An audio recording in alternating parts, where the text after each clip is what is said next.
तो hello my dear students, तो आप सभी को मेरा यूट्यूब चैनल एसएमएस क्लास 10 के पे स्वागत है। तो आज मैं ऑलरेडी जो था मैंने आप लोगों को मैथ का बहुत इंपॉर्टेंट क्वेश्चन प्रत्येक चैप्टर से अपने चैनल के माध्यम से डाल चुका हूं। तो आज मैं एक नया चैप्टर चालू करने जा रहा हूं जिसका नाम है बहुपद। इंग्लिश में बोलते हैं पोलिनोमियल, ठीक है। इंग्लिश में क्या बोलते हैं? पोलिनोमियल। और इसमें जो है 2.1 में बहुत बेसिक चीज दिया गया है, तो उसको मैं छोड़ दिया क्योंकि उसमें ज्यादा चीज दिखाया नहीं गया, मतलब कौन सा रेखा किसको टच करती है, तो वो मैं लास्ट में आपको एक वीडियो बना दूंगा। लेकिन जो इम्पोर्टेंट्स है आपका वो 2.2 है, जो कि परीक्षा में पूछे जाते हैं ऑब्जेक्टिव और सब्जेक्टिव दोनों से, ठीक है। तो मैं यहाँ से आपको एकदम आसान भाषा में समझाने का प्रयास करूंगा, तो आप लोग ध्यान से देखिएगा इस वीडियो को। क्वेश्चन क्या कर रहा है समझते। देखिए जैसे कि मैंने लिखा हुआ है कि बहुपद पोलिनोमियल और प्रश्नावली 2.2, ठीक है, यानी एक्सरसाइज 2.2 है। और इसमें करा कि निम्न द्विघात बहुपदों के शून्य ज्ञात कीजिए, यानी क्या करा बाबू? शून्य ज्ञात कीजिए और शून्यकों तथा गुणांकों के बीच संबंध की सत्यता की जांच कीजिए, ठीक है। यानी इसमें आपको शून्य भी निकालना है और उनके बीच संबंध की सत्यता की जांच ज्ञात कीजिए। बाबू ध्यान रखिएगा, जो शून्यक होते हैं दो तरह से निकाले जाएंगे, ठीक है। शून्य कितने तरीके से निकाले जाते हैं? दो तरीके, एक तो गुणनखंड विधि और एक तो जो आपके बुक में सूत्र दिया गया है उसके माध्यम से। तो आपको थोड़ा यहाँ पे मैं एक रैंडम बता देता हूँ जो शून्यक का सूत्र होता है। ध्यान देना बाबू, जो शून्यक का सूत्र होता है, शून्यक जो बराबर फॉर्मूला होता है वो होता है -b plus minus root B square minus 4ac बटा 2a। ये फॉर्मूला होते हैं शून्य का। इसको श्रीधरचारी फॉर्मूला भी बोलते हैं, ठीक है। श्रीधरचारी फॉर्मूला भी इसको बोलते हैं, ठीक है। इसको रखिएगा, इसको मैं बाद में प्रूव करा दूंगा कि फॉर्मूला आया कैसे। पहले भी चैप्टर देख लेते हैं और क्वेश्चन को प्रयास करते हैं सॉल्यूशन करने का। तो देखो आपका कह रहा है शून्य ज्ञात करने, और देखिए ये क्वेश्चन दिया गया। क्वेश्चन क्या दिया गया? x square minus 2x minus 8। बाबू ध्यान रखिएगा, मैं उस सूत्र के माध्यम से एक बार बता देता हूँ जो आपके बुक में दिया गया, उसके बाद मैं आपको गुणनखंड विधि से भी बताने का प्रयास करूंगा, ठीक है। तो आप क्वेश्चन को ज्यादा मत सॉल्यूशन करिए, आप क्या करिए क्वेश्चन के टाइप को समझिए और खुद से बनाने का प्रयास करिए। मैं एक से दो प्रश्न आपको बता देता हूँ, फिर दूसरे प्रश्न को बताने का प्रयास करूंगा। देखिए बाबू यहाँ पे x square minus 2x minus 8। बाबू ध्यान दीजिएगा, यहाँ पे आपको a b और c मालूम करना चाहिए। तो यहाँ पे देखिए एक्स स्क्वायर को गुणांक कहते हैं एक्स स्क्वायर के आगे वाले को। तो यहाँ पे अगर कोई एक्स स्क्वायर है तो यहाँ पे नहीं कुछ क्या छुपा रहता है? एक छुपा रहता है। क्या छुपा रहता है? एक। तो एक्स स्क्वायर के गुणांक को लिखते हैं, तो यहाँ पे देखेंगे, यहाँ पे लिखेंगे सॉल्यूशन। क्या लिखेंगे? सॉल्यूशन। और यहाँ से बनाना स्टार्ट करेंगे। तो a बराबर कितना हो जाएगा बाबू?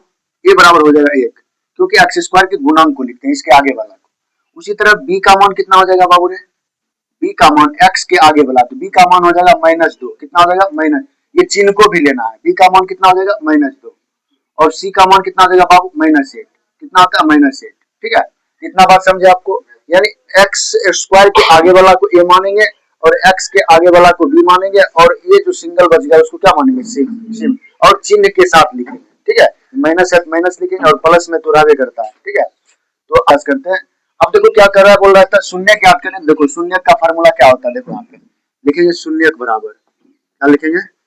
शून्यक बराबर, शून्यक बराबर क्या फार्मूला होता है? -b plus minus root B square minus 4ac बटा कितना होता है बाबू? 2a। कितना होता है? 2a। अब देखो सॉल्यूशन करते जाएंगे। बताइए बाबू b का मान कितना है? -2 है कि नहीं है? अच्छा बताओ b का मान कितना? -2।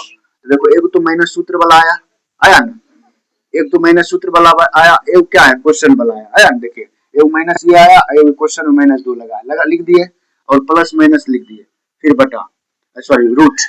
b का मान कितना? -2 लिखेंगे, -2 का स्क्वायर -4 गुना a का मान कितना बाबू? a का मान है 1, 4a, और c का मान कितना बाबू? -8 बटे कितना हो जाएगा बाबू? 2 गुना a का मान कितना हो गया बाबू? 1। कितना हो गया? 1। अब चलिए इसको सॉल्यूशन करते हैं। अच्छा बाबू देखो माइनस माइनस क्या हो जाएगा? प्लस। ये सिंगल कितना लिखा जाएगा? 2, क्योंकि माइनस माइनस क्या होता है? प्लस होता है। फिर प्लस माइनस लिख देंगे बटा सॉरी रूट 2 का स्क्वायर कितना होगा बाबू? 4। अरे भाई इसका मतलब क्या? -2 बार ऐसे है, -2 गुना -2, माइनस माइनस कितना हो गया? +4 हो जाएगा। कितना हो गया? +4। तो यहाँ पे कितना हो गया? 2 का स्क्वायर कितना हो जाएगा? 4। अब देखो ये माइनस माइनस क्या हो जाएगा? प्लस। कितना हो जाएगा? प्लस। 4 1 कम 4, 4 8 32, 4 8 कितना हो गया? 32 बटे 2 को 1 से गुना करेंगे कितना होगा, 2 हो जाएगा। कितना हो जाएगा बाबू, 2 हो जाएगा। अब देखिए यहाँ पे लिखेंगे 2 प्लस माइनस 32 4 कितना होता है बाबू रे, 36। कितना होता है, 36 बटे कितना हो जाएगा, 2। 36 बटे कितना हो जाएगा, 2। अच्छा यहाँ पे लिखेंगे 2 प्लस माइनस 36 का वर्गमूल कितना निकलता है, 6 बटे कितना हो जाएगा, 2। कितना हो जाएगा, 2। अब देखो यहाँ पे आपको देखना पड़ेगा प्लस माइनस लिखा हुआ, क्या लिखा है, प्लस माइनस। इसका मतलब है एक बार जोड़ेंगे एक बार घटाएंगे, एक बार जोड़ेंगे एक बार घटाएंगे। एक बार हम लिखेंगे 2 प्लस 6 बटा 2, एक बार लिखेंगे 2 माइनस 6 बटा 2। कोई दिक्कत यहाँ तक किसी को, चलिए। अब देखिए 6 2 कितना होता है बाबू, 8। कितना हो जाएगा, 8 बटे कितना हो जाएगा, 2। और दूसरा क्या हो जाएगा, 2 रुपया में 6 रुपया खा गया, कितना, -4। -4 बटे कितना हो जाएगा, -4 बटे हो जाएगा आपके पास 2। इसको काटिए, 2 चौके 8 और फिर 2 दूना 4। अच्छा बताइए एगो का मान कितना आ गया, 4। एगो का मान आ गया -2। तो बाबू ध्यान दीजिए, इसको हम कहते हैं अल्फा। क्या कहते हैं, अल्फा। तो अल्फा बराबर कितना मान लेंगे, 4। और बीटा बराबर कितना मान लेंगे, -2। एगो का अल्फा मान लेंगे, एगो को बीटा मान लेंगे। अब बोलिए, पूछ सकते हैं सर ये क्यों माने, क्योंकि आप सत्यता की जब जांच करेंगे, वहां पे बोल रहे हैं सत्यता की जांच करें, तो उसका फार्मूला अल्फा बीटा में निकलता है। किसमें निकलता है, अल्फा बीटा में। इसलिए मैंने एगो का अल्फा माना, एगो को बीटा मान लिया। कोई दिक्कत, तो हम लिखेंगे यहाँ पे, लिखेंगे क्या लिखेंगे, संबंध सत्य, ये लिखेंगे सत्यता की जांच। अब क्या कर रहा है, सत्यता की जांच करने के लिए कर रहा है, लिखेंगे सत्यता की जांच। सत्यता की जांच लिख दिए, सत्यता की जांच। चलिए अब देखिए यहाँ पे सत्यता की जांच में फार्मूला होता है, यानी कह रहा है कि एक होता है शून्यकों का योगफल, एक होता है शून्यकों का गुणनफल। ठीक है, तो सत्यता की जांच में होता है एक फार्मूला होता है, यहाँ पे लिखेंगे शून्यकों का शून्यकों शून्यकों का योगफल। क्या लिखेंगे बाबू, शून्यकों का योगफल। शून्यकों का योगफल, इसको हम मैथ की भाषा में अल्फा प्लस बीटा बोलते हैं। क्या बोलते हैं, अल्फा प्लस बीटा। इसका फार्मूला होता है -b/a। क्या होता है बाबू, -b/a। अच्छा बताइए यहाँ पे अल्फा प्लस बीटा, यानी अल्फा का मान कितना दिया गया है, अल्फा का मान कितना दिया गया, 4। यहाँ पे लिखेंगे 4 और प्लस बीटा का मान कितना दिया गया, -2। यहाँ पे कितना लिखेंगे, -2 बराबर। अब देखो बताइए बाबू बी का मान कितना दिया गया, देखो यहाँ पे बी का मान 2 दिया गया है। तो देखो ये माइनस बी माइनस और ये माइनस क्या हो गया, प्लस हो जाएगा। नहीं समझे, ये -2 और ये माइनस बी, ये माइनस माइनस प्लस हो गया। बी का मान कितना लिखा जाएगा, 2। कितना हो जाएगा, 2/1 लिखाएगा। 1 को लिखो चाहे ना लिखो, नीचे बात बराबर होगा। अब बताओ प्लस माइनस कितना होता है, माइनस। 4 - 2 बराबर कितना हो गया, 2। 4 में 2 गया कितना हो गया, 4 में 2 गया 2 बराबर 2। क्या ये दोनों साइड बराबर आया, बताइए सत्यता की जांच हुआ कि नहीं हुआ। देखो ये तो शून्यकों का गुणनफल जांच हो गया। अब लिखेंगे यहाँ पे जगह कम है तो यहाँ पे मैं लिख देता हूँ, ठीक है। अब जो होता है एक फार्मूला और होता है, शून्यकों का गुणनफल होता है। क्या होता है बाबू, शून्यकों का जो होता है, शून्यकों का गुणनफल होता है। शून्यकों का गुणनफल, जिसको हम क्या बोलते हैं, अल्फा इंटू बीटा बोलते हैं। क्या बोलते हैं, अल्फा इंटू बीटा। इसका फार्मूला होता है बाबू c/a। क्या होता है, c/a।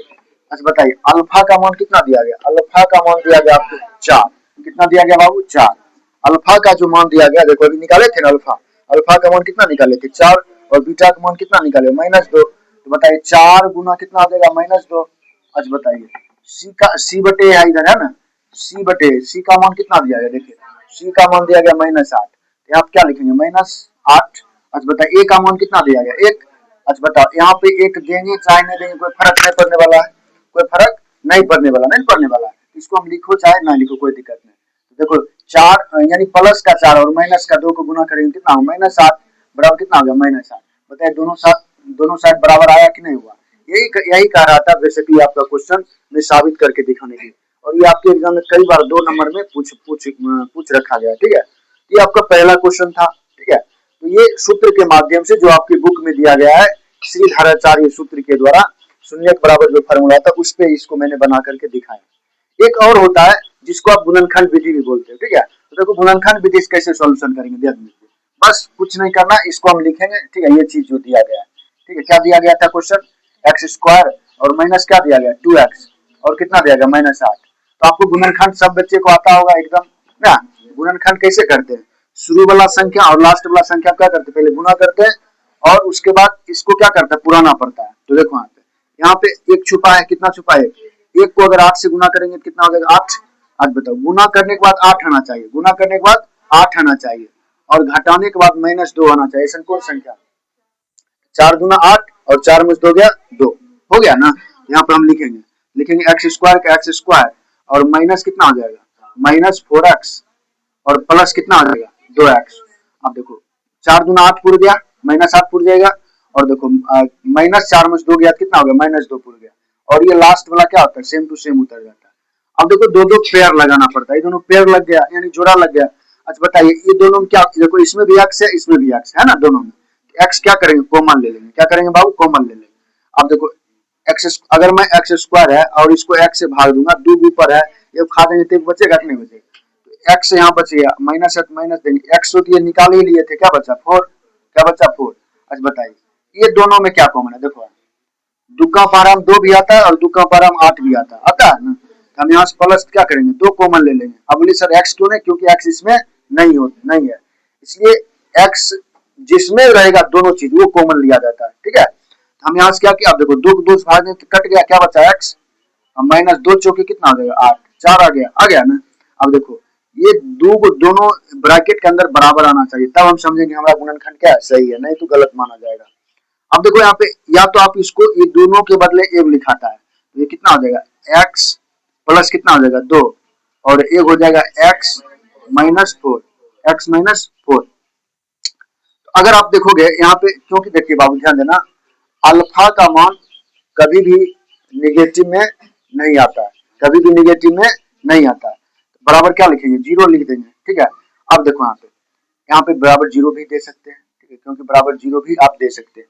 अब देखो यहाँ x ये प्लस का उधर जाकर के माइनस का, x बराबर कितना आ गया -2 और x माइनस का उधर जाकर के प्लस का, x मान कितना आ गया -2 और +2 और +2। क्या हो बाबू, ये माइनस प्लस का उधर जाएगा क्या माइनस हो गया, ये माइनस का उधर आगे क्या हो गया प्लस हो गया। तो देखो आप अल्फा का मान अपना तखनो 4 आया था और 2 आया था, -2 आया था, -2 या 4 आया ना। इस विधि से भी आपका क्या हो गया अल्फा बीटा का मान आ गया ना। तो गुणनखंड विधि से आप इसको भी निकालोगे तो निकल सकता है, या सूत्र विधि से भी निकालोगे तो निकल सकता है। तो ये आपका क्या था शून्यक निकालने का ना तरीका था, शून्यक कैसे निकाला जाता है। ये प्रश्न संख्या कितना हो गया 1, ठीक है, ये पहला प्रश्न हो गया। दूसरा प्रश्न आप सॉल्व करिए खुद से, अगर नहीं होता तो हम करके फिर से दिखाता हूँ, ठीक है। इसको आप समझ गए होंगे, ठीक है, स्क्रीनशॉट ले लीजिएगा आप लोग कॉपी में उतार लीजिएगा, ठीक है। यहाँ तक किसी बच्चे को दिक्कत नहीं होना चाहिए। ये शून्यक निकालने का क्या था सबसे आसान तरीका था, और दोनों विधि मैंने आपको बताया, गुणनखंड विधि और श्रीधारी चार्य जो फॉर्मूला होता है उसके विधि भी मैंने दोनों को बता दिया आपको। कोई दिक्कत यहाँ तक? तो बाबू इसको आप समझ गए हैं। तो आपको मैंने पहला क्वेश्चन बता दिया कैसे बनाया जाता है, तो दूसरा क्वेश्चन आप लोग खुद से बनाने का प्रयास करिए। अगर नहीं बनता फिर मैं दूसरे वीडियो माध्यम से आपको मैं क्या करूंगा समझाने का प्रयास करूंगा और पूरा चैप्टर खत्म कर दूंगा, ठीक है। अगर ये वीडियो अच्छा लगा हो तो मेरा यूट्यूब चैनल SMS क्लास 10 के पे जा करके उसको सब्सक्राइब करें, बेल आइकन दबावे और ज्यादा से ज्यादा अपने दोस्तों में शेयर करें। धन्यवाद, फिर से मिलते हैं नेक्स्ट वीडियो में।